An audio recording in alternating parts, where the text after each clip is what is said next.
Hello friends, बहुत बहुत स्वागत है आपका हमारे यूट्यूब चैनल। इसका नाम है एग्ज़ाम क्रक्स। और आज हम आपके लिए इस चैप्टर की तीसरी क्लास लेके आए हैं जिसका नाम है लाइट रिफ्लेक्शन एंड रिफ्रैक्शन। ठीक है, तो आइए हम पिछले लेक्चर में जो कोई पढ़ा था तो थोड़ा सा उसकी ग्लिम्स देखते हैं और थोड़ा सा रिवीजन हो जाएगा हमारे इसी बहाने। ठीक है, तो हमने पढ़ा था कि अगर कॉनकेव मिरर है हमारे पास, कॉनकेव मिरर, ये मिरर है अगर हमारे पास, तो इस पे अगर रे इंसिडेंट्स होती हैं तो वो रिफ्लेक्शन के बाद कौन सा पाथ फॉलो करेगी वो देख चुके हैं हम। एक बार फिर से हम इसको रिवीजन कर लेते हैं। ठीक है, तो आज की क्लास थोड़ी सी हेल्पफुल हो जाएगी और आपके लिए। ठीक है, वैसे मैं आपको रिकमेंड करूंगा कि क्लास के बाद अगर ये क्लास आप देखें तो नोट्स जो भी आप बनाए हों उनको एक बार अच्छे से रिवीजन करें, और जो भी मैं इंपॉर्टेंट पॉइंट्स बताता हूँ, ठीक है, उनको अच्छे से आप एक नोट्स डाल के लिख लिया करें। ठीक है, मैं बीच बीच में आपको बताऊंगा, जैसे कोई इंपॉर्टेंट पॉइंट्स तो याद करने के लिए बहुत ज़रूरी होगा या उसको हमेशा ध्यान रखना होगा। ठीक है, तो वो आप हमेशा बिल्कुल रिवाइज किया कीजिए। ठीक है, तभी आपको ये सारे कॉन्सेप्ट अच्छे से क्लियर होंगे। ठीक है, तो नोट्स बना के उनको अच्छे से लिख लिया कीजिए। ठीक है, आइए देखते हैं कॉनकेव मिरर। तो सबसे पहले इसके लिए हमको कॉनकेव मिरर बनाना होगा। आइए बनाते हैं। तो आपको ध्यान होगा, जैसे ही मैंने आपको एक छोटी सी ट्रिक बताई थी कि केव की जैसा एक शेप बनाएंगे। ठीक है, ये मान लिया कि अब देखिए मिरर होता है ना, तो देखिए लेंस और मिरर में आपको डिफरेंस मैं पहले समझा चुका हूँ, मैं फिर से बता देता हूँ कि जो मिरर होता है वो दूसरी साइड से पॉलिश्ड होता है और एक साइड उसकी शाइनी सरफेस होती है, तभी हमको वहाँ से रिफ्लेक्शन के बाद इमेज ऑब्टेन होगी। ठीक है, तो ये हमने कर दिया, इसको एक साइड से पॉलिश कर दिया। ठीक है, ताकि रे अब इसके आर पार नहीं जाएगी, तो हमको रिफ्लेक्शन का फिनोमिना देखने को मिल जाएगा आराम से। ठीक है, तो ये साइड है हमारी पॉलिश सरफेस और ये है हमारी शाइनी सरफेस। ठीक है,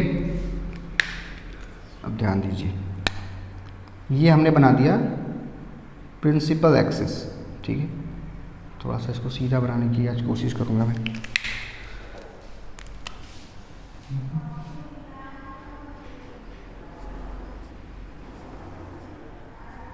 अच्छा, अगर आप अपनी नोट्स में ये सारे डायग्राम से बनाएंगे तो एक शार्प पेंसिल से बनाइएगा। ठीक है, तभी आपको एग्जैक्ट इमेज ऑब्टेन होगी जैसे वो मिलनी चाहिए। ठीक है, और काफ़ी खास ध्यान रखना होगा, जो आप डिस्टेंस लेंगे, मेजरमेंट्स लेंगे, उनका काफ़ी खास ध्यान रखना होगा। ठीक है, तो मैंने आपको कुछ टर्म्स बताई थी कि जैसे अगर कोई हमारे पास मिरर है तो उसमें कुछ टर्म्स होती हैं। तो एक टर्म्स तो होती है यहाँ पे सेंटर ऑफ कर्वेचर। ठीक है, मान लिया कि उसका सेंटर ऑफ कर्वेचर यहाँ पे। ठीक है, और ये यहाँ पे होता है पोल। अब आप कहेंगे पोल की एग्जैक्ट पोजीशन को पता नहीं चल रही। ठीक है, पोल एग्जैक्टली कहाँ होता है, जैसे माना कि ये हमारा मिरर है। ठीक है, तो ये मिरर के बीचों बीच होता है। ठीक है, ना ही ये मिरर के पीछे ना ये मिरर से आगे है, ये मिरर में ही पॉइंट होता है। ठीक है, अब हमारा एक और पॉइंट होता है इसमें इंपॉर्टेंट, फोकस। तो फोकस कहाँ होता है, ये जो सेंटर ऑफ कर्वेचर है और ये जो पोल है, इनके बीच की जो एग्जैक्ट डिस्टेंस है उसके बिल्कुल हाफ, आधे पॉइंट पे होता है फोकस। ठीक है, तो आप ये तीन बातें अच्छे से ध्यान रखिएगा, पोल, फोकस और सेंटर ऑफ कर्वेचर। ठीक है, सेंटर ऑफ कर्वेचर क्या है, अगर ये पूरा एक हम स्फेरिकल शेप लें, ठीक है, तो इसका जो सेंटर पॉइंट आएगा वही है सेंटर ऑफ कर्वेचर। ठीक है, तो ये जो डिस्टेंस होती है, ये माना कि ये डिस्टेंस, इफ ये डिस्टेंस कैपिटल डी है, ये पूरी डिस्टेंस, बात को समझिएगा, ये पूरी डिस्टेंस पोल तक की कैपिटल डी है, तो ये जो डिस्टेंस होगी हमारी, ये d/2 एग्जैक्टली हाफ होती है। ठीक है, तो मैं अब इस चीज़ को मिटा दूंगा क्योंकि अगर हम रे डायग्राम बनाएंगे तो ये प्रॉब्लम करेगी। तो आप इस बात को ध्यान दीजिएगा, डिस्टेंस कितनी रखते हैं हम सेंटर ऑफ कर्वेचर से पोल और फोकस तक। ठीक है, ठीक है, अब हम एक ऑब्जेक्ट लेते हैं। ठीक है, ऑब्जेक्ट आप ना कहीं पे भी ले लीजिएगा। देखिए ऑब्जेक्ट की पोजीशन कहीं पे भी हो सकता है ऑब्जेक्ट मिरर से काफ़ी दूर हो सकता है सेंटर ऑफ कर्वेचर के थोड़ा सा पहले हो, या हो सकता है सेंटर ऑफ कर्वेचर पे ही हो, या हो सकता है कि फोकस और सेंटर ऑफ कर्वेचर के बीचों बीच हो, या फिर फोकस पे भी हो सकता है, या फोकस से थोड़ा सा आगे हो सकता है। ठीक है, तो ये कुछ पोजीशंस है। ठीक है, हम एक को ये लेते हैं, क्या ले लें, मान लिया कि ये यहाँ पे कुछ है, यहाँ पे, ठीक है, ये रहा हमारा ऑब्जेक्ट, इसको मैं डिनोट कर देता हूँ ओ से, ठीक है, ओ से डिनोट कर देता हूँ, ये ऑब्जेक्ट है हमारा, ठीक है। अब हम एक रे लेंगे, ठीक से, क्या होता है हमारे पास लाइट सोर्स होता है, ठीक है। अगर आप अंधेरे कमरे में ये एक्सपेरिमेंट कर रहे हैं तो आपके पास कोई एक लाइट सोर्स होगा, उससे बहुत सारी लाइट निकलेगी, तो रे इंसिडेंट्स होती हैं, ठीक है, इसके एजेस से लग के रेज जाएंगी। अब क्योंकि देखिए ये ऑब्जेक्ट है, अगर रे आएगी, मान लीजिए कोई रे ऐसे कई सारी रेज आ रही है, ठीक है, तो ये जो रेज है ना यहाँ से यहाँ तक, ये इसके आर पार नहीं जा पाएंगे। कौन कह रहा है कि आर पार चली जाएगी, नहीं भाई, आर पार इसमें से कैसे जाएंगे, आर पार बिल्कुल नहीं जाएंगे, ये कुछ ऐसे आएंगे, ठीक है। तो कुछ रेज तो बिल्कुल इसके पैरेलली निकल जाएंगी, इतनी बात समझ में आती है। यहाँ से ये लगी, इंसिडेंट हुई यहाँ पे मिरर पे, और कैसे है ये बिल्कुल, ये जो हमारा एक्सिस है, ये जो प्रिंसिपल एक्सिस है, ये देख रहे हैं आप, प्रिंसिपल एक्सिस, ठीक है, ये एक हमने क्या माना, ये हमने एक रेफरेंस लाइन मान ली है, ठीक है, और इस रेफरेंस लाइन के ऊपर ही रखा हुआ है आपका ये ऑब्जेक्ट, ठीक है। अब ध्यान दीजिएगा कि जो रे हमारी इससे ऑब्जेक्ट से लग के इंसिडेंट हुई है, कहाँ पे, मिरर पे इंसिडेंट हुई है, तो अब ये रिफ्लेक्शन के बाद कहाँ जाती है, बताइए, आपको ध्यान होगा। तो ये कॉनकेव मिरर है, और कॉनकेव मिरर कन्वर्जिंग टाइप का मिरर होता है, ठीक है। तो अगर ये फोकस बीचों बीच तो नहीं लग रहा यार, फोकस बीचों बीच कुछ यहाँ होगा, ठीक है। तो अगर ये पैरेलली गई है और इंसिडेंट हुई है मिरर पे, तो ये बिल्कुल फोकस से होके जाएगी, ठीक है। ध्यान आ रहा है आपको, मैंने आपको पहले बताया हुआ है कि अगर ये ऐसे पैरेलली इंसिडेंट होती है तो फोकस से होके जाएगी, ठीक है।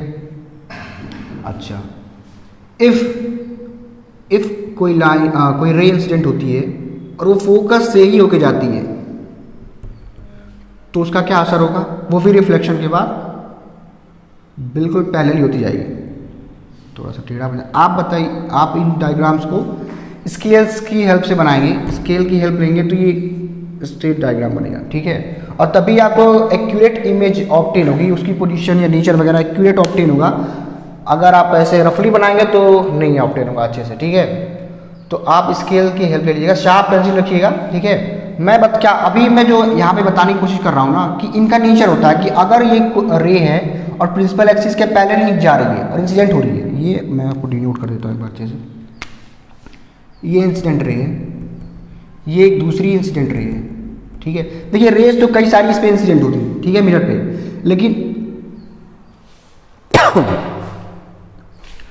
लेकिन इन सारी रेज जो भी इंसिडेंट होगी वो किसी एक ही पॉइंट पे एग्जैक्टली एक दूसरे को कट करेंगे, ठीक है। तो हमको सिर्फ अगर यही समझना है कि कहाँ पे वो एक पॉइंट होगा, तो सिर्फ दो ही रेज अगर लेंगे हम तो वो हमारे लिए काफ़ी है, ठीक है। तो एक रेस के पैरेलल चली गई, तो वो पैरेलल अगर जाती है तो उसका यही होना है कि वो फोकस से होके चली आएगी, ठीक है। और एक दूसरी रे हमारे पास, वो फोकस से होके जा रही है, तो फोकस से होके जाने के बाद रिफ्लेक्शन के बाद वो इसके बिल्कुल पैरेलल होके चली जाएगी, ठीक है। और ध्यान रखिएगा हर केस में, रिफ्लेक्शन के हर केस में आपको बताया था कि लॉ ऑफ रिफ्लेक्शन फॉलो होगा, ठीक है। तो ये दोनों ही एंगल आई और आर, अगर यहाँ से हम एक नॉर्मल डालें मिरर पे, तो ये एंगल आई और एंगल आर दोनों बराबर होंगे, ठीक है। और सेम केस यहाँ भी फॉलो होगा, ठीक है। एंगल आई और एंगल आर ये दोनों ही बराबर होते हैं आपस में, ठीक है। अच्छा, और ये है हमारी रिफ्लेक्टेड रे, ठीक है। वहाँ मिरर पे इंसिडेंट हुई और इंसिडेंट होने के बाद ये इस पे आ रही है, तो ये हमारी रिफ्लेक्टेड रे हो गई और ये हमारी रिफ्लेक्टेड हो गई।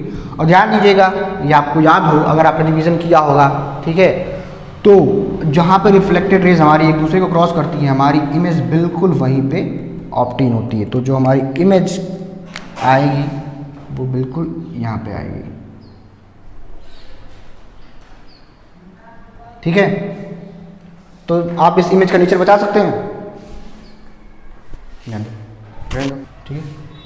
अच्छा, तो अगर आप इसका नेचर देखने की कोशिश कर, देखिए अभी मैंने ये जो डायग्राम बनाया ना, ये रफली बनाया, ठीक है। अगर पेंसिल और स्केल से मैं ड्रॉ करता तो शायद ये डायग्राम कुछ डिफर बनता, इमेज कहीं और पे हमको अपडेट होती, ठीक है। लेकिन ये जो मैंने बेसिक प्रिंसिपल्स बताए ये फॉलो होने हैं किसी हर केस में, ठीक है।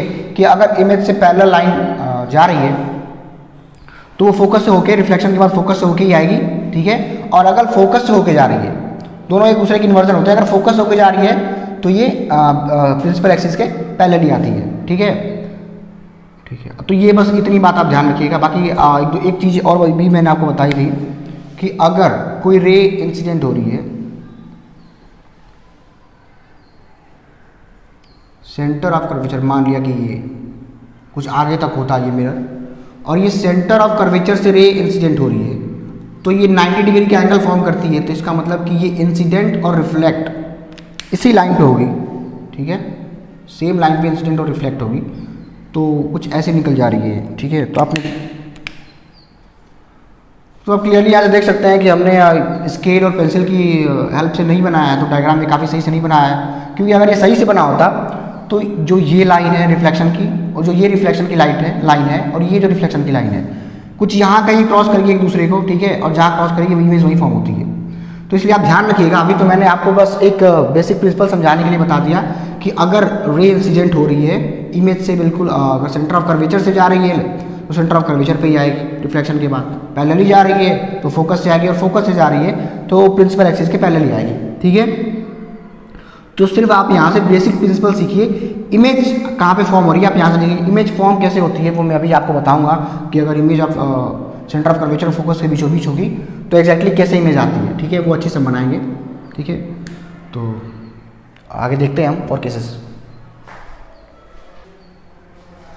अच्छा बच्चों, अब नेक्स्ट थिंग हम देखेंगे कि अगर यही हमारे पास मिरर है, कॉनकेव मिरर है, ठीक है। और हमारे पास अगर कुछ केसेस देखेंगे इसके लिए, ठीक है। कि अगर इसका हम ऑब्जेक्ट को अगर इस रेफरेंस लाइन पे प्रिंसिपल एक्सिस पे अगर हम डिफरेंट पोजीशन पे प्लेस करते हैं, ठीक है। ये हमारी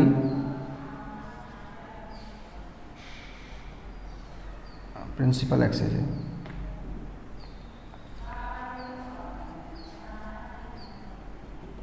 ठीक है। ये हमारी प्रिंसिपल एक्सिस है, ये हो गया सेंटर ऑफ कर्वेचर, और यहाँ कहीं हो गया हमारा फोकस, ठीक है। तो अगर हम अपने ऑब्जेक्ट को रखना चाहें, ठीक है, तो आप देख सकते हैं कि इसमें कई सारी पोजीशन उसकी बनेगी, ठीक है। माना कि ऑब्जेक्ट को आपका मिरर है ये एक छोटा सा, ठीक है। मान लिया कि ये मिरर 1 फुट का भी है अगर, और इस हम ऑब्जेक्ट को जो रख रहे हैं वो कम से कम 10 मीटर 20 मीटर या 30 मीटर की दूरी पे, डिस्टेंस पे, इतनी डिस्टेंस पे रख रहे हैं, 10 मीटर के डिस्टेंस पे भी रख रहे हैं इस मिरर के कंपेरिजन में, साइज के कंपेरिजन में, तो वो काफ़ी दूर फील होगा इसको, ठीक है। दैट मीन्स कि अगर हम अपने ऑब्जेक्ट को यहाँ कहीं रखते हैं, ठीक है, तो ये हमारा सेंटर ऑफ कर्वेचर हुआ, ये हमारा फोकस हुआ। आप देख सकते हैं कि सेंटर ऑफ कर्वेचर से ये कितना पीछे रखा हुआ है, ठीक है। तो अगर ये इतनी दूरी पे रखा हुआ है, सेंटर ऑफ कर्वेचर से काफ़ी पीछे रखा हुआ है, तो इस केस को हम कहेंगे कि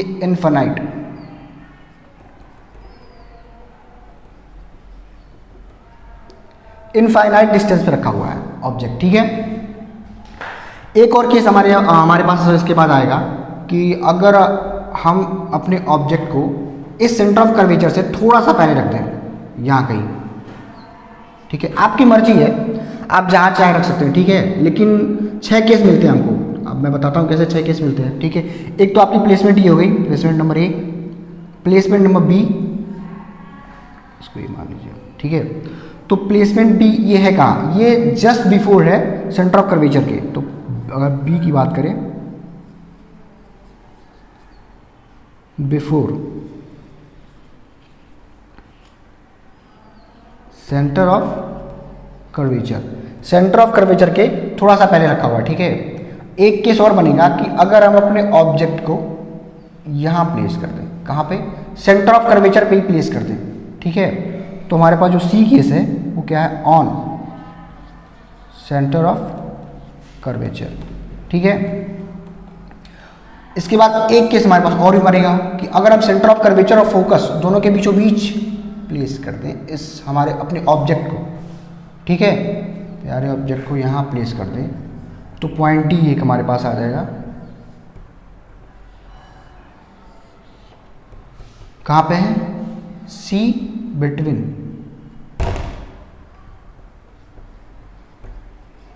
between centre of curvature and focus, ठीक है।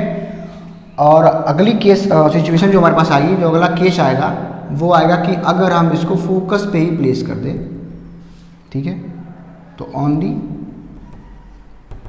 अगर इसको ई पोजीशन मान लें, ये पोजीशन ई है, ये सी है, तो ई पे ऑन दी फोकस, ठीक है। इतने केसेस हैं और ये तो हमारे हो गए कितने? 5। एक और होगा हमारे पास। एक केस कहाँ होगा कि अगर फोकस से बिटवीन फोकस एंड पोल, यहाँ पे हमारा होता है पोल, और पोल और फोकस के बीच में अगर यहाँ आ जाए तो ये हमारी एक अलग केस, डिफरेंट केस बनेगा, ठीक है। तो पढ़ने के लिए हमारे पास कॉनकेव मिरर की केस में 6 केसेस मिलते हैं, ठीक है, जहाँ पे हम अपने ऑब्जेक्ट प्लेस कर सकते हैं और उसके बाद जो उनसे इमेज ऑब्टेन होगी उसके बारे में स्टडी कर सकते हैं कि उनका नेचर कैसा होगा, ठीक है। नेचर जैसे मैंने आपको बताया था, रियल या वर्चुअल, इरेक्ट और इन्वर्टेड, ठीक है। तो वो चीज़ें हम देखेंगे। तो आइए इसका पहला केस लेके चलते हैं और देखते हैं कि कहाँ और कैसे, किस नेचर की इमेज ऑब्टेन होती है, ठीक है।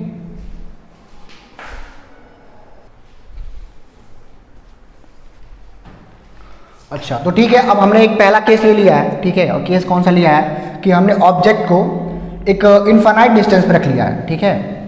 इनफाइनाइट डिस्टेंस कैसे ऑब्टेन होती है मैं आपको बताऊं कि अगर आपके पास मिरर छोटी साइज का है, ठीक है, मिरर छोटी साइज का है और इमेज जो है आपकी वो आपकी मिरर से काफ़ी डिस्टेंस पे रखी हुई है, तो दैट मीन्स कि वहाँ आपको एक ऐसी केस बनेगी जिसमें ऐसा फील होगा मिरर को कि इनफाइनाइट डिस्टेंस पे ऑब्जेक्ट रखा हुआ है, ठीक है।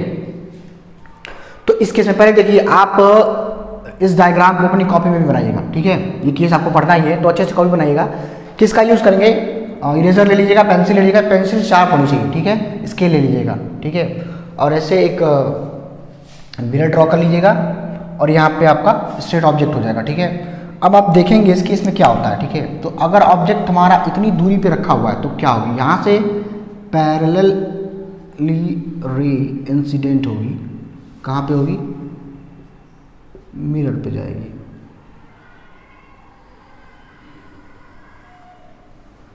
दिख रही है आपको? यहाँ इंसिडेंट हो रही है, ठीक है।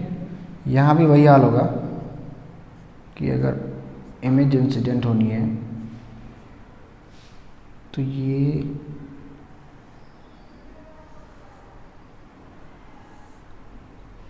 लाइंस ऑफ सीधी ड्रॉ करिएगा, ठीक है। मेरे पास अभी स्केल नहीं है, बट आपको देखिए कॉन्सेप्ट मैं अच्छे से सिखाऊंगा, ठीक है, उसमें कोई प्रॉब्लम, कॉन्सेप्ट आप अच्छे से सीखिएगा कि अगर आपने ध्यान दिया हुआ थोड़ी देर पहले अभी हमने पढ़ा है कि अगर रे हमारी इंसिडेंट होती है पैरेलली, किसके पैरेलली? ये क्या है आपका? ये है आपका प्रिंसिपल एक्सिस। मैं आपको फिर से लिख देता हूँ, इन बातों को देखिए, जो भी टर्म्स हम यहाँ पे यूज़ कर रहे हैं आप उनको ध्यान रखिएगा। ये जो बिल्कुल सेंटर पॉइंट होता है, ये सेंटर ऑफ कर्वेचर होता है, ठीक है, ये फोकस होता है, और यहाँ मैं लिख दे रहा हूँ ये है प्रिंसिपल एक्सिस, ये वाली चीज़, ठीक है, जो बीच में हमने रेफरेंस लाइन ली हुई है जहाँ पे ऑब्जेक्ट रखा हुआ है, ठीक है। तो अगर हम इनसे रेस इंसिडेंट कराते हैं, ठीक है, जो इनके एजेस से लग के जा रही है और यहाँ पे ये इंसिडेंट हो रही है, तो याद करिए और याद करके बताइए कि जो भी रेस प्रिंसिपल एक्सिस के पैरेलली इंसिडेंट होती है वो रिफ्लेक्शन के बाद कहाँ पे जाती है? वो रिफ्लेक्शन के बाद बताइए, क्योंकि ये कॉन्केव टाइप का मिरर है तो कन्वर्जेंट होता है, तो ये कन्वर्ज करेगा कहाँ पे? फोकस से हो जाएगा। बिल्कुल स्ट्रेट लाइन ड्रॉ करिएगा, ठीक है।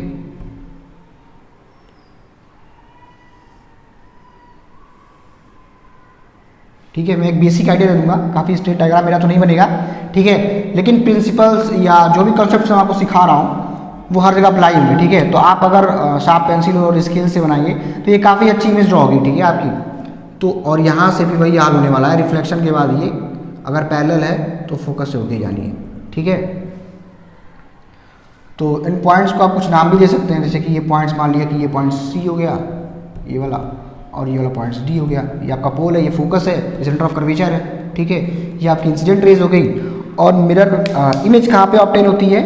इमेज ऑब्टेन होती है हमको जहाँ फिर रिफ्लेक्टेड रेज एक दूसरे को क्रॉस करती है भैया, ठीक है। तो कहाँ पे क्रॉस कर रही है? फोकस पे, एग्जैक्टली फोकस पे क्रॉस कर रही है, ठीक है। अब आपको एक बात दिखी होगी कि सर अब बना तो दिया हमने, अब जरा इसका नेचर बता दो। तो नेचर मैं क्यों बताऊँ, नेचर आप ही बताइए, आपने भी ड्रॉ किया होगा ना। चलिए नेचर कैसा होगा? इसका नेचर होगा, क्योंकि ये मिरर के आगे की साइड बन रही है, तो पहली बात हो गई कि ये तो सर रियल इमेज बनेगी, पक्की बात है, ठीक है। और क्या होगा अब? ठीक है, अब इसमें आपको पता नहीं चलेगा कि ये रेफरेंस लाइन के प्रिंसिपल एक्सिस के ऊपर है या नीचे है। अगर ऊपर होती तो आप बता देते कि ये इरेक्टेड है, नीचे होती तो आप कह देते कि ये इन्वर्टेड है, ठीक है। लेकिन हमको कॉन्केव मिरर के केस में यूजुअली जो हमारे इमेजेस ऑब्टेन होते हैं वो इस प्रिंसिपल एक्सिस के बिलो ही ऑब्टेन होते हैं, ठीक है।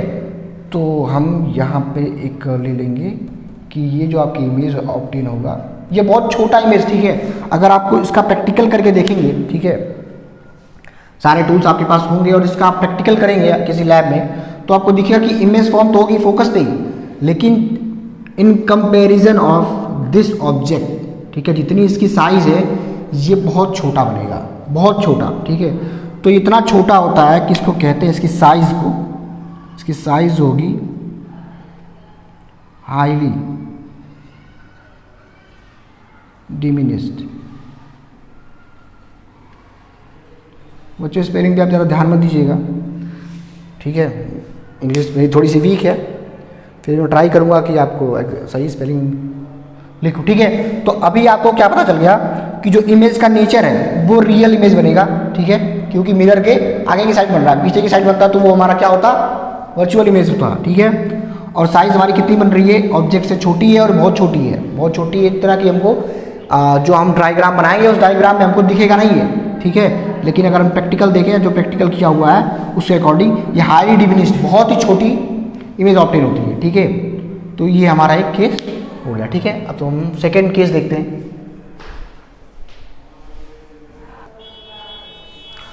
तो अब हम सेकेंड केस देख रहे हैं, ठीक है। सेकेंड केस में हमने क्या किया है कि ऑब्जेक्ट को हमने थोड़ा सा इनफाइनाइट से थोड़ा आगे बढ़ा लिया है, आगे बढ़ाया और इतना आगे बढ़ाया है कि सेंटर ऑफ कर्वेचर से थोड़ा सा ही पहले रखा हुआ है, ठीक है। तो इस केस में हमारा ऑब्जेक्ट कहाँ है? बिफोर सेंटर ऑफ कर्वेचर, ठीक है। अब हम ध्यान देंगे कि यहाँ पे हमको कैसी इमेज ऑब्टेन होती है, ठीक है। तो हम वही केस करने वाले हैं कि रे इंसिडेंट कराएंगे इसके एजेस से लग के, ठीक है।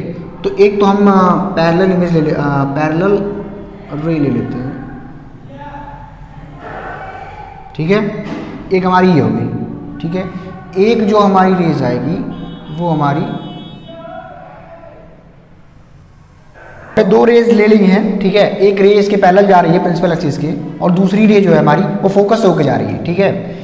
और एक हम रे ले लेते हैं इस केस में, अब समझाने के लिए आपको कॉन्सेप्ट में बता रहा हूँ कि चलिए आप एक और सेंटर ऑफ कर्वेचर से जाती है एक रे ले लीजिए, ठीक है। सीधी सीधी रेज बनाइएगा अपने कॉपी में, ठीक है। अब क्या होता है, जैसा कि मैंने आपको प्रिंसिपल में समझाया हुआ है कि अगर पैरेलली जा रही है प्रिंसिपल एक्सिस की तो वो रिफ्लेक्शन के बाद फोकस होके जाएगी, ठीक है। और अगर फोकस से जा रही है तो वो रिफ्लेक्शन के बाद पैरेलली जाएगी, ठीक है।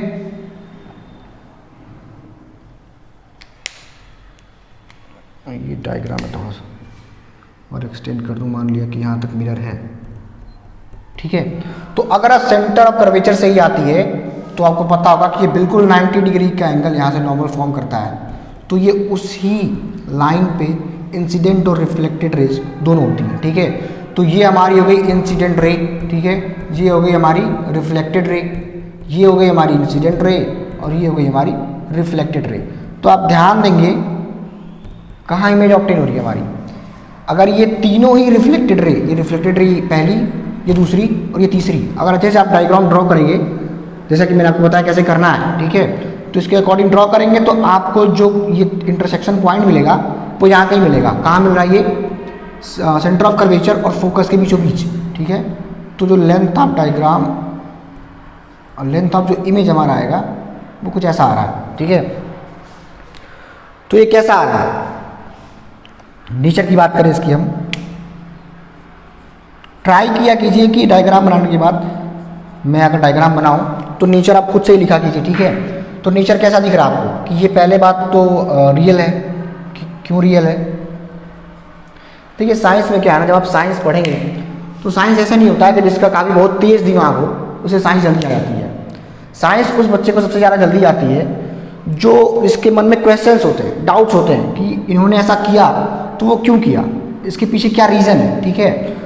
तो आप अपने मन में जो भी डाउट्स हैं वो आप कमेंट सेक्शन में पूछ सकते हैं, ठीक है। लेकिन एक पूछने वाला दिमाग चाहिए साइंस पढ़ने के लिए, ठीक है, एक डाउट भरा दिमाग चाहिए।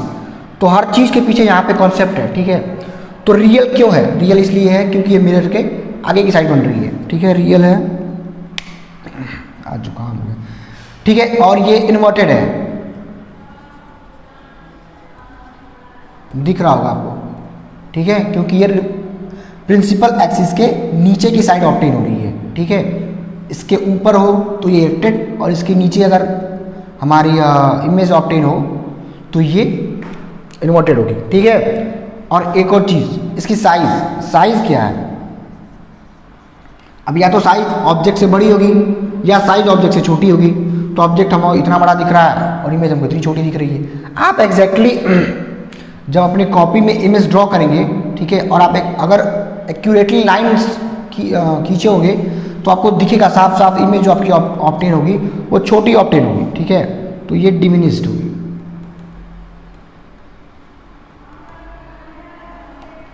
ठीक है, छोटी होगी, ऑब्जेक्ट से छोटी होगी, ठीक है।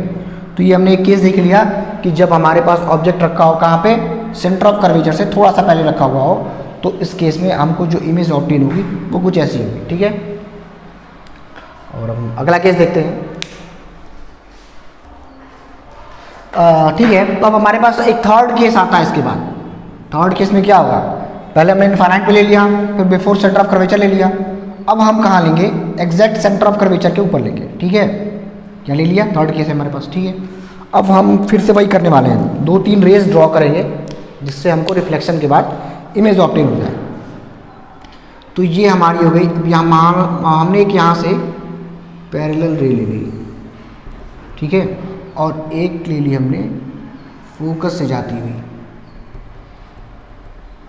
ठीक है। अब रिफ्लेक्शन के बाद ये कहाँ जाएगी, जो हमारी प्रिंसिपल एक्सिस के पैरेलल गई है तो ये कन्वर्ज होके फोकस से ही निकलेगी कुछ ऐसे, ठीक है। और ये जो हमारी फोकस से होके आई है ये रिफ्लेक्शन के बाद बिल्कुल प्रिंसिपल एक्सिस के पैरेलल निकल जाएगी, ठीक है, ठीक है। तो अगर आप इस डायग्राम को अच्छे से सीधे सीधे बनाएंगे स्केल की सहायता से तो आपको कहाँ मिलेगा ये इमेज, ठीक है। आप एग्जैक्ट देख सकते हैं कि यहाँ कहीं ये क्रॉस कर रहा है, ठीक है। मैं अगर ये ड्रॉ करूँ, सी को यहाँ लिख देता हूँ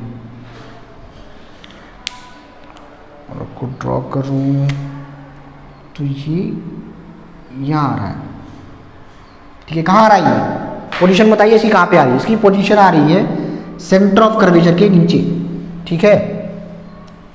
तो पोजीशन नेचर हम लिख रहे हैं इसका यहाँ पे,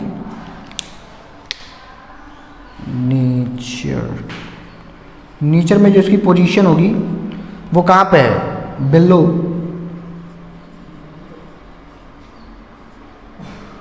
सेंटर ऑफ कर्वेचर, ठीक है,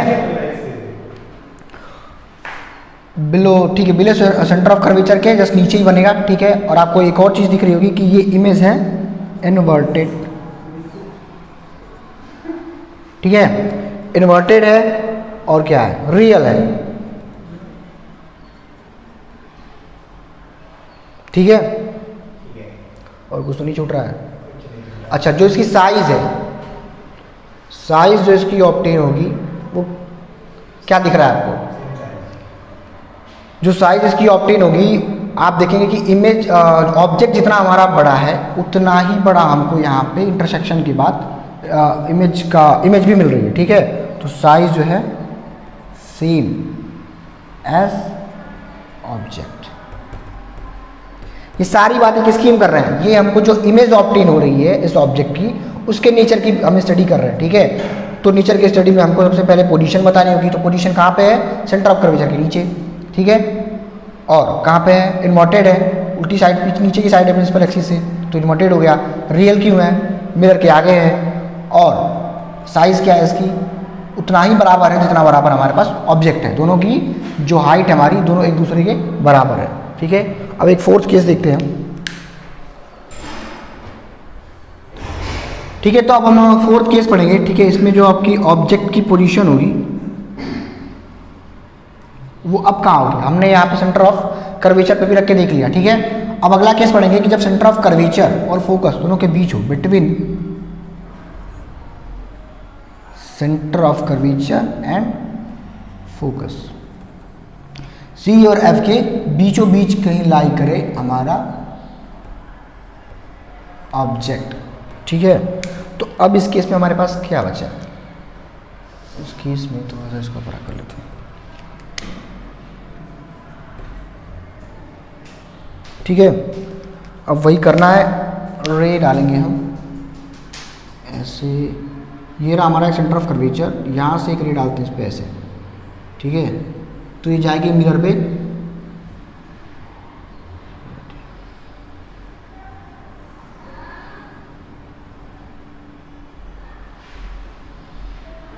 ठीक है। आप प्लीज़ स्केल की हेल्प से बनाइएगा, नहीं तो मेरे जैसे आपका टेढ़ा मेढ़ा बनेगा और अच्छे से इमेज ऑब्टेन नहीं होगी ना, आपके मार्क्स कट जाएंगे, ठीक है। बाकी मैं कोई बेसिक आइडिया दे दूंगा और जो भी मैं आपको कॉन्सेप्ट बताऊंगा वो आपको सही सही मिलेंगे यहाँ से, ठीक है।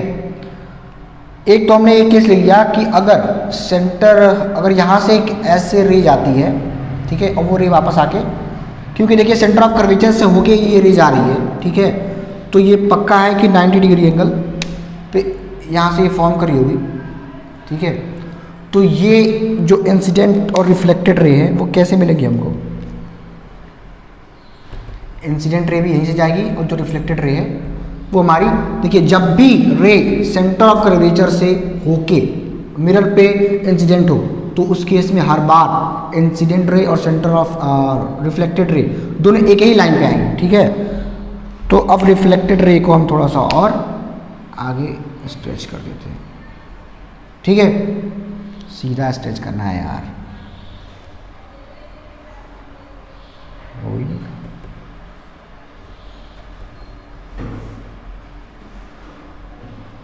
ठीक है, कोशिश कर रहा हूँ। अच्छा, अब एक और रे लेते हैं हम जो पैरेलली जा रही है, ये हमारी फेवरेट है क्योंकि इसमें कुछ नहीं होना है, पैरेलल जाएगी प्रिंसिपल एक्सिस के और रिफ्लेक्शन के बाद ये फोकस से होकर निकलेगी हमारी,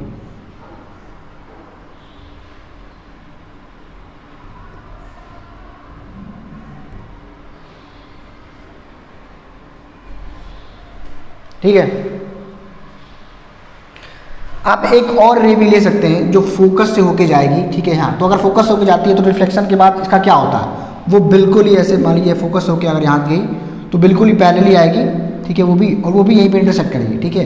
तो कोई बात नहीं, हमारे दो रे से ही काम चल जाएगा, ठीक है। तो एक इंसिडेंट रे हो गई हमारी ये, और एक दूसरी हो गई ये वाली जो पैरेलली जा रही है और रिफ्लेक्शन के बाद फोकस से होके वापस आ जा रही है, ठीक है। तो ये यहाँ पे कहीं इंटरसेक्ट कर रही है। तो अब आप बताइए कि इमेज कैसे आपको मिल रही है, ये इमेज मिल रही है। अब इसका नीचे पढ़ लेते थोड़ा सा, ठीक है। नेचर ऑफ इमेज, ठीक है, इसे लिख लें, ऐसे से लिख लेते हैं। नेचर कैसा मिल रहा है, पहली बात तो ये आगे मिल रही है, मिरर के आगे है तो ये रियल होगी, ठीक है। अच्छा, कहाँ पे ऑब्टेन हो रही है, इसकी पोजीशन क्या है, तो पोजीशन के बारे में बात करें तो ये सेंटर ऑफ कर्वेचर से पहले मिल रही है, यानी कि before centre of curvature, before C, ठीक है। और दूसरी बात ये इन्वर्टेड भी है, ठीक है। अच्छा, साइज क्या है, साइज इसका बड़ा है, किससे, इमेज के कंपैरिजन में, ऑब्जेक्ट के कंपैरिजन में ये बड़ा इसका साइज है, ठीक है। तो ग्रेटर साइज है, या इसको मैग्नीफाइड लिख सकते हैं।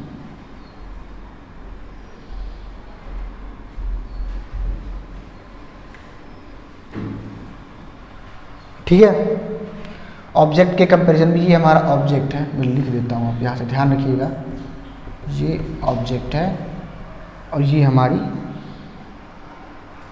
इमेज ऑब्टेन हो रही है। ठीक है, आइए अब अगला केस पढ़ते हैं। ठीक है, अब अगला केस हमारे पास है केस 4, जहाँ पे ऑब्जेक्ट हमारा कहाँ पे रखा हुआ है, फोकस के ऊपर रखा हुआ है। ठीक है, तो अब हम रे इंसिडेंट कराते हैं और देखते हैं कि क्या होता है। ठीक है, मान लिया कि एक रे हमारी यहाँ से जा रही है। ठीक है, तो ये 5वां केस है। ठीक है, और हमने ऑब्जेक्ट कहाँ पे रखा हुआ है, फोकस के जस्ट ऊपर रखा हुआ है। ठीक है, रे इंसिडेंट करा रहे हैं हम। ठीक है, और वो रे कहाँ से जा रही है, अगर सेंटर ऑफ कर्वेचर से होके वो जा रही है तो पक्की बात है कि वो फिर से सेंटर ऑफ कर्वेचर से ही होके रिफ्लेक्शन के बाद वापस आनी है। ठीक है, ये होगी इंसिडेंट रे, ये होगी रिफ्लेक्टेड रे। ठीक है, इसको थोड़ा सा हम और एक्सटेंड कर देते हैं, सीधा एक्सटेंड करेंगे, कोशिश करेंगे कि बिल्कुल सीधी जाए। ठीक है, द नेक्स्ट थिंग इज, अब हम एक और रे डालते हैं यहाँ से इसके पैरेलल, किसके, प्रिंसिपल एक्सिस के बिल्कुल पैरेलल इंसिडेंट कराते हैं। तो प्रिंसिपल एक्सिस के पैरेलल अगर जाती है तो फिर से वही बात आएगी कि कन्वर्ज होकर वो कहाँ से जाएगी, फोकस से। हर केस में दोस्तों वही होना है, बिल्कुल फोकस होकर तो नहीं गई है।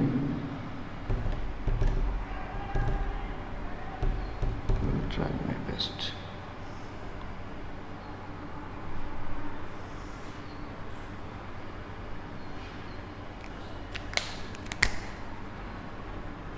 ठीक है, तो पहले तो ये इंसिडेंट हुई। ठीक है, ये मिरर पे इंसिडेंट हुई पहले ली और उसके बाद फोकस से होके रिफ्लेक्ट हुई, ऐसे सीधे निकल गई। ठीक है, अगर एक और केस लें हम, कौन सा केस, एक और केस आपको ध्यान रखना होगा कि पोल पे अगर इंसिडेंट हो रही है, सीधे पोल पे, तो उतने ही एंगल पे वो भी ऐसे निकलती है। आपको दिखा दे रहा हूँ मैं कैसे होगा। अगर वो पोल पे ही जा रही है, ठीक है, तो वो बिल्कुल उतने ही एंगल पे निकल आएगी। ठीक है, जैसे कि ये एंगल अगर आई है तो according to law of reflection ये एंगल उतना ही होगा। इसको अगर एंगल आर मान लें, एंगल आई और एंगल आर बराबर हैं, तो वो बिल्कुल सेम एंगल पे इधर भी रिफ्लेक्ट हो जाएगी। तो ये हो गई हमारी इंसिडेंट और ये हो गई हमारी रिफ्लेक्टेड। तो अब हमको इमेज कहाँ पे ऑब्टेन होगी, ध्यान दीजिए, किस बात पे ध्यान देंगे, जब भी आपको देख रही हो पोजीशन इमेज की तो आप रिफ्लेक्टेड रेस पे ध्यान देंगे, रिफ्लेक्टेड रेस पे ध्यान देंगे कि कहाँ पे एक दूसरे को इंटरसेप्ट कर रहे हैं। तो एक रिफ्लेक्टेड रे हमारी ये रही, दूसरी ये रिफ्लेक्टेड रे हमारी ये रही, तीसरी रिफ्लेक्टेड हमारी ये रही। अब आप एक बात ध्यान दीजिए, वो क्या रहा है, ये तीनों तो काफ़ी दूर निकलती गई बट एक दूसरे को क्रॉस नहीं किया। ठीक है, बट अगर आप इनको एक्सपेरिमेंटली देखेंगे, ठीक है, लैब में इनका एक्सपेरिमेंट करते हैं, तो वो बहुत दूर मतलब कि लगभग इन्फिनाइट पे एक दूसरे को क्रॉस करती हैं। ठीक है, ऐसा नहीं है कि कभी क्रॉस ही नहीं करेगी, इन्फिनाइट पे क्रॉस करेंगी और इन्फिनाइट पे जहाँ क्रॉस करेंगी वहीं पे हमको इमेज ऑब्टेन होगी। तो क्या होगा कि यहाँ कहीं बहुत दूरी पे हमको इमेज ऑब्टेन होगा। ठीक है, जहाँ भी कहीं हमको क्रॉस कर रही हो। ठीक है, तो अब हम जल्दी इसका नेचर लिख लेते हैं। ठीक है, नेचर में क्या होगा, जो हमारा पोजीशन आएगा किसका, इमेज का पोजीशन कहाँ पे है, position of image is eight infinite.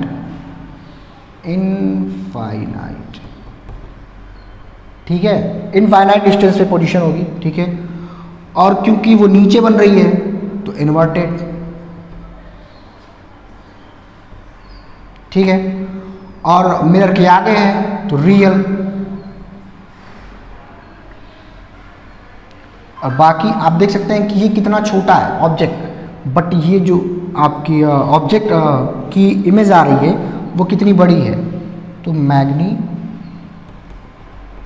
कह लीजिए या इनलार्ज्ड कह लीजिए, एक ही बात है। ठीक है, बड़ी मिलेगी आपको, ऑब्जेक्ट से इमेज की जो साइज है बड़ी मिलेगी। ठीक है, तो ये केस भी हमने देख लिया है। आइए लास्ट केस देख लेते हैं। ठीक है, तो अब जो अगला केस है हमारे पास, केस नंबर 6वां है। ठीक है, तो इसमें अब क्या करना है कि हमारे पास अब एक ही पोजीशन बचती है, फोकस और पोल, इन दोनों के बीचों बीच अगर हम अपना ऑब्जेक्ट रख दें, थोड़ा बड़ा ले लेते हैं, इतना बड़ा, ठीक है, जनता की बेहद मांगों पे हमने थोड़ा सा बड़ा ले लिया इसको।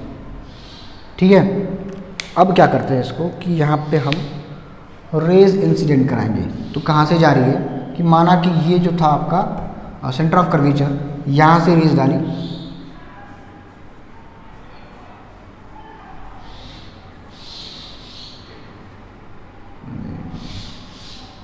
एक बार तो सीधा बन जाया कर यार, आ जाएगा, धीरे धीरे प्रैक्टिस होगी तो आ ही जाएगा सीधा बनाना।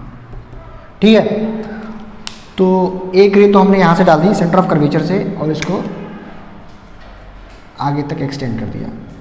ठीक है, एंड द नेक्स्ट थिंग, अच्छा अब फोकस तो हमारा पीछे है तो फोकस तो डाल ही सकते हैं। अब हम ऐसा करते हैं, पोल पे ले लेते हैं, एक यहाँ से बिल्कुल पोल पे ले लेते हैं। तो पोल पे लेंगे तो क्या होगा, बिल्कुल उतने ही एंगल पे, ज़्यादा ही हो गया, अरे यार, ठीक है, उतने ही एंगल पे रिफ्लेक्ट हो जाएगी।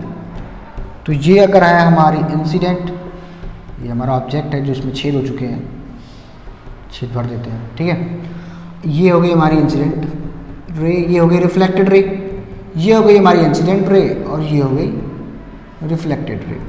अच्छा अब ध्यान दीजिएगा क्या हो रहा है यहाँ पे, ये क्या हो गया, ये तो कुछ इधर जा रही है और ये कुछ दूसरी डायरेक्शन में जा रही है। ठीक है, तो क्या ये डाइवर्ज हो रही है। अगर आप देखेंगे, अगर आप रियल में कॉपी में ड्रॉ करेंगे, ठीक है, तो आपको दिखेगा कि ये कुछ यूं डाइवर्ज हो रही है ना, ऐसा कुछ ऐसे डाइवर्ज हो रही है। ठीक है, तो जब ये ऐसे डाइवर्ज होगी तो मुश्किल है कि ये मिरर के आगे की साइड कभी मिले। ठीक है, नहीं मिलेगी, बट हमारे पास एक और तरीका है इनको मिलाने का। ठीक है, क्योंकि इमेज चाहिए और इमेज के लिए हमको रिफ्लेक्टेड रेज को आपस में इंटरसेक्ट कराना होगा। तो एक और तरीका है कि इनको हम मिरर के पीछे की साइड एक्सटेंड कर दें। ठीक है,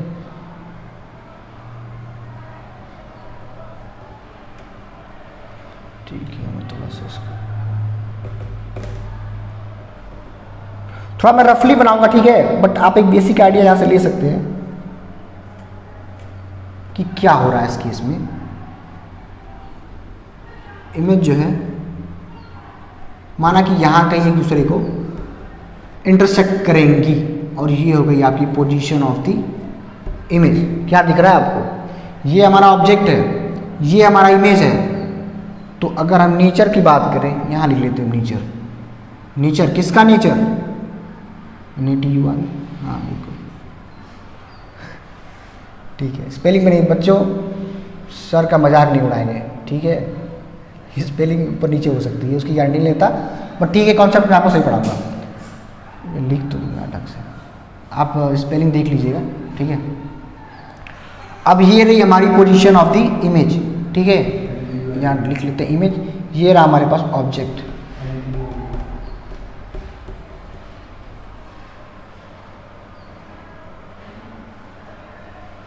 हाँ ये ठीक लग रहा है।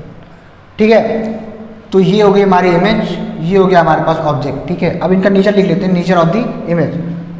तो अब कॉनकेव मिरर के एक ऐसा ही एक केस है जिसमें आपको जो इमेज होगी वो कैसी, वर्चुअल मिलेगी। ठीक है, यही एक ऐसा केस है जिसमें वर्चुअल मिलेगी। इरेक्ट,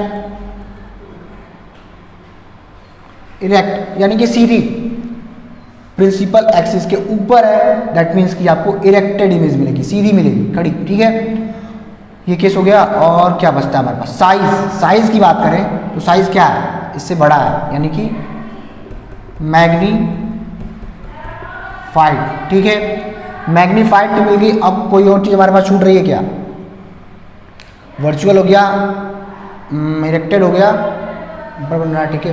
पोजीशन, पोजीशन कहाँ मिलेगी इसकी, तो between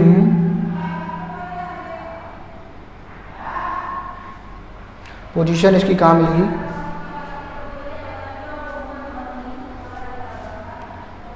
between pole and focus, ठीक है।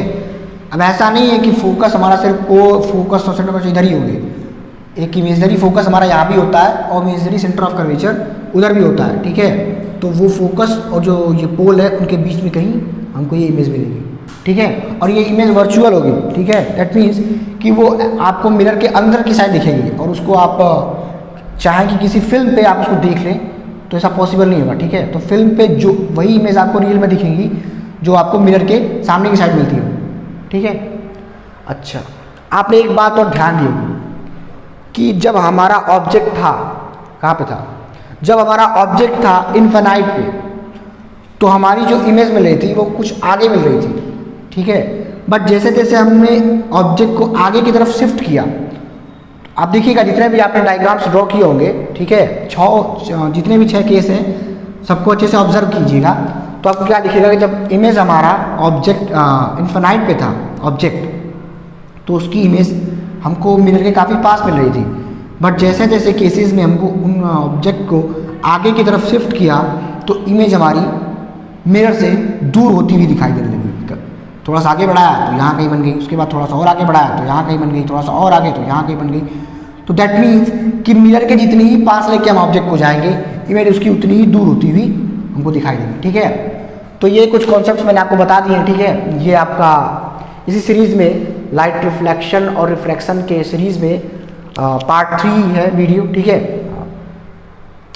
ठीक है, तो इससे रिलेटेड जो भी आपके डाउट्स होंगे आप हमसे पूछ लीजिएगा। अब इसके बाद हमारे पास कॉन्वेक्स मिरर का केस आता है, वो भी हम देखेंगे, ठीक है। अगले लेक्चर में वो हम देखेंगे, ठीक है।